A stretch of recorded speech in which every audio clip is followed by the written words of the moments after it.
जैसा कि आपने लास्ट पार्ट में देखा था, कियान को एक जगह याद आती है। वह सीधा कन्वीनियंस स्टोर जाता है और वहाँ आयरा मिल जाती है। वह चुपचाप रो रही होती है और कहती है कि अब वह अपनी माँ का सपना पूरा नहीं कर सकती क्योंकि उसे स्काई हाउस छोड़ना पड़ा और उसने इतने पैसे नहीं बचाए कि कॉलेज जा सके। कियान उसे तसल्ली देता है और कहता है कि घर वापस चलो। आयरा कंफ्यूज हो जाती है। तब वह बताता है कि चेयरमैन का मिशन ऑलरेडी कंप्लीट हो चुका है क्योंकि वह सुबह जल्दी सेरेमनी अटेंड कर चुका था। ये सुनकर आयरा बहुत खुश हो जाती है। इसी दौरान रायन अचानक प्लेन में उठता है। उसे लगता है कि वह सपना देख रहा है, लेकिन असल में चेयरमैन ने आयरा को वेकेशन टिकट्स दिए होते हैं और उसने तीनों भाइयों को साथ ले लिया होता है। कियान और लियो आसानी से मान जाते हैं, लेकिन रायन इग्नोर करता रहता है। तब आयरा को याद आता है कि अगर रायन सो जाए तो उसे कहीं भी ले जाया जा सकता है। वह चुपके से उसे उठाकर प्लेन तक ले आती है। वह अपनी फ्रेंड्स माया और नीना को भी इनवाइट करती है। डेस्टिनेशन पर पहुंचकर आयरा सबके लिए एक्टिविटी प्लान करती है, लेकिन कोई इंटरेस्ट नहीं दिखाता। वह अकेली एक्सप्लोर करने निकल जाती है। कियान उसे देख लेता है और जब पता चलता है कि उसे हॉर्स राइडिंग नहीं आती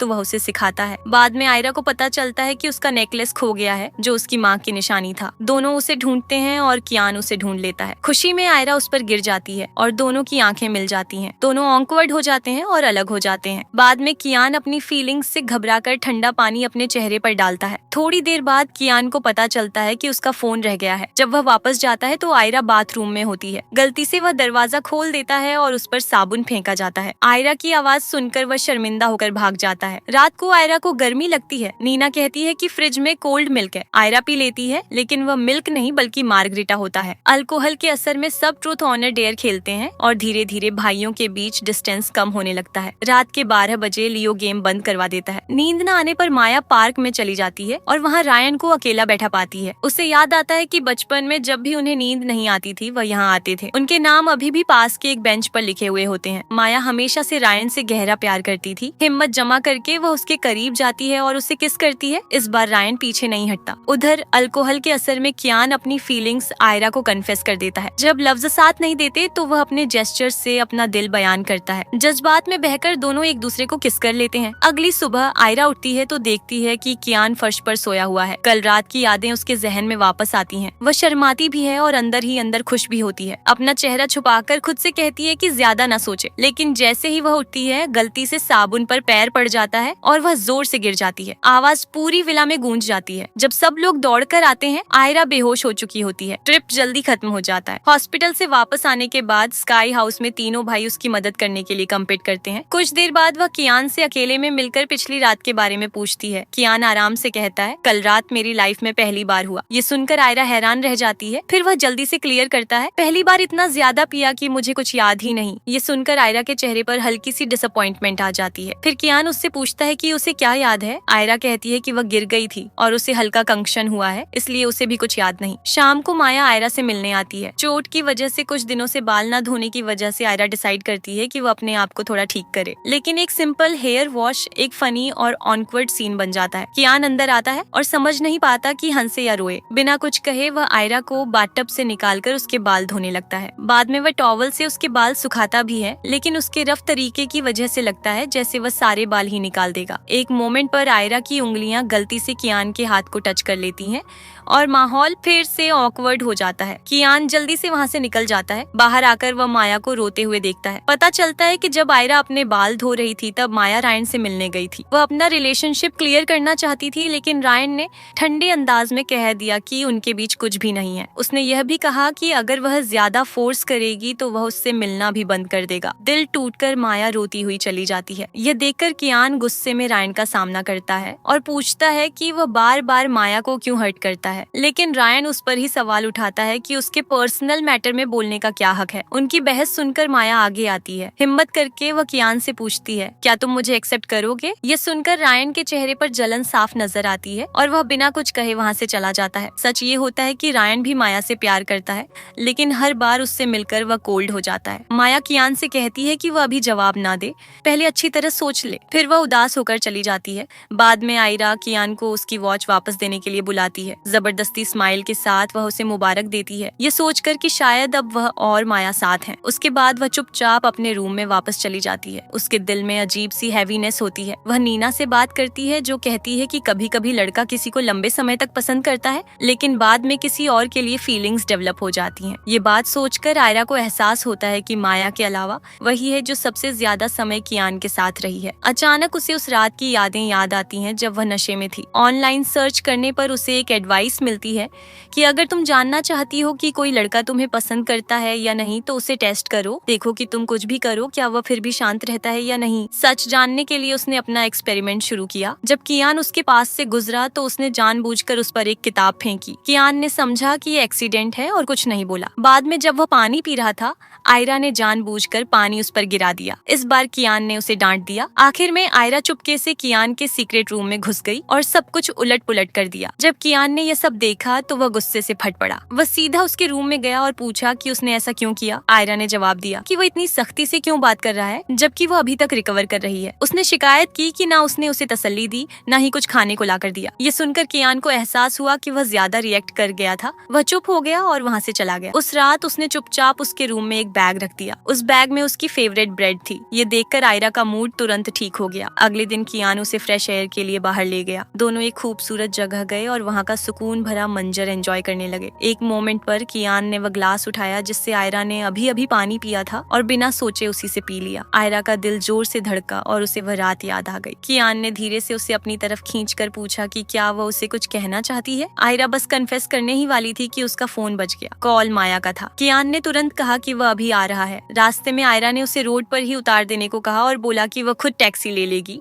और उसे जल्दी माया के पास जाना चाहिए। जब कियान पहुंचा, माया रो रही होती है। वह बताती है कि उसके फादर की कंपनी बैंकरप्ट हो गई है और उनका घर भी कोर्ट ने सीज कर लिया है। अब उसके पास रहने की कोई जगह नहीं। कियान उसे तसल्ली देता है और कहता है कि सब ठीक हो जाएगा। उधर रायन देखता है कि माया के 2 मिस्ड कॉल हैं। वह एटीट्यूड में कहता है कि अगर तीसरी कॉल आई तो ही उठाएगा। तभी एक दोस्त उसे बताता है कि माया की फैमिली बैंकरप्ट हो गई है। ये सुनकर रायन घबरा जाता है और तुरंत उसे कॉल करता है, लेकिन उसका फोन बंद होता है। जब वह उसे ढूंढने निकलता है तो उसकी मुलाकात आयरा से हो जाती है। इसी वक्त कियान की कार वहाँ रुकती है और माया उसमें से उतरती है। रायन हैरान होता है, लेकिन कियान सीधा कहता है कि माया कुछ टाइम के लिए उनके साथ रहेगी। जब से माया स्काई हाउस आती है, माहौल बदल जाता है। लियो जो हमेशा केयर फ्री रहता था, अब उसके सामने ऑकवर्ड हो जाता है। छोटी छोटी बातें भी उसे शर्मिंदा कर देती हैं। कियान जो हमेशा ठंडा और दूर रहता था, अब नरम और केयरिंग हो जाता है। नैनी भी कहती है कि माया कितनी फेमिनिन है जो तीनों भाइयों को बदल दिया। ये सुनकर आयरा के दिल में चुभन होती है। वह भी तो एक लड़की है,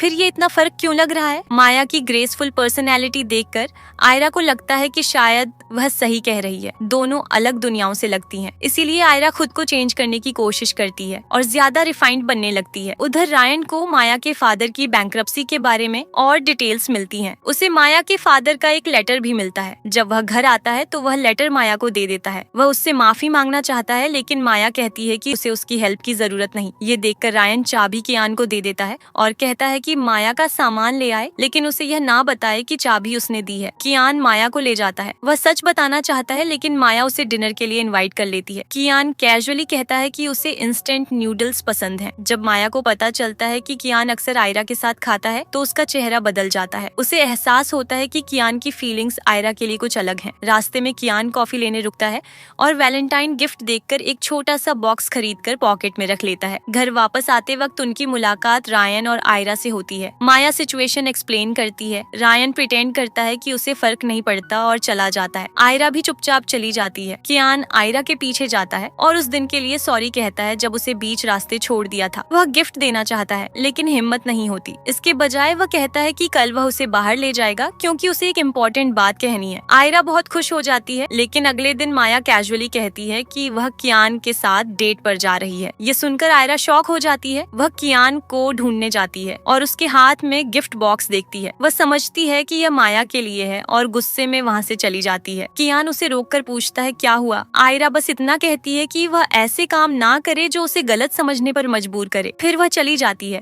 जैसे ही वह अंदर आती है, नैनी बताती है कि कोई आदमी आया है जो खुद को उसका फादर कह रहा है। आयरा का दिल जोर से धड़कता है, लेकिन बाहर जाकर वह एक अजनबी को देखती है। वह कहता है कि वह उसका असली बाप है जो 10 साल पहले गायब हो गया था। ये सुनकर आयरा टूट जाती है। वह अपनी माँ की ग्रेव पर जाकर रोती है। कियान वहाँ आता है और उसे तसल्ली देता है। वह अपनी स्टोरी शेयर शेयर करता है कि चेयरमैन ने उसे भी अडॉप्ट किया था और वह भी कभी अपने असली बाप से नहीं मिला। वह कहता है, अगर तुम रेडी नहीं हो तो खुद को फोर्स मत करो। ये सुनकर आयरा को सुकून मिलता है। उसे लगता है कि कियान हमेशा उसके साथ होता है और बिना बोले उसे समझ लेता है। इसी दौरान कियान एक डिसीजन लेता है। उसे समझ आ जाता है कि माया ने उसकी काइंडनेस को प्यार समझ लिया था। उसके दिल में रायन की जगह कोई नहीं ले सकता। माया दिल टूटकर अकेली बार में चली जाती है। एक अजनबी उसे ड्रिंक ऑफर करता है। ये सब रायन के दोस्त देख लेते हैं और उसे बता देते हैं। रायन गुस्से में आ जाता है। उसे अपना पास्ट याद आता है, जहाँ एक एक्सीडेंट में माया का भाई मर गया था और वह गिल्ट महसूस करता है। वह नहीं चाहता कि किसी और को हर्ट करे, इसलिए वह हमेशा दूर रहता है। लेकिन फिर भी वह माया के पास जाता है और उसे वहाँ से ले जाता है। गुस्से में वह उसे डांटता है कि वह अजनबी लोगों के साथ क्यों थी। गुस्से में माया कहती है कि गाड़ी रोक दो। रायन फिर एक स्टोर में गया, बियर खरीदी और उसके सामने ही पी ली। कहने लगा कि अब वह ड्राइव नहीं कर सकता। वह आराम से पैसेंजर सीट पर बैठ गया, बिना ये सोचे कि माया ने अभी अभी लाइसेंस लिया है और ये उसकी पहली ड्राइविंग होगी। माया घबराहट में गाड़ी चला रही होती है। उसे राइट टर्न लेना होता है, लेकिन वह कई बार टर्न मिस कर देती है और मजबूरन सीधा ही चलती रहती है। रायन सीधा सा बैठा होता है, जैसे उसे किसी बात का कोई पछतावा ही नहीं। उधर आयरा को याद आता है कि बचपन में कांग योंग जिन ने उसके लिए क्या क्या किया था,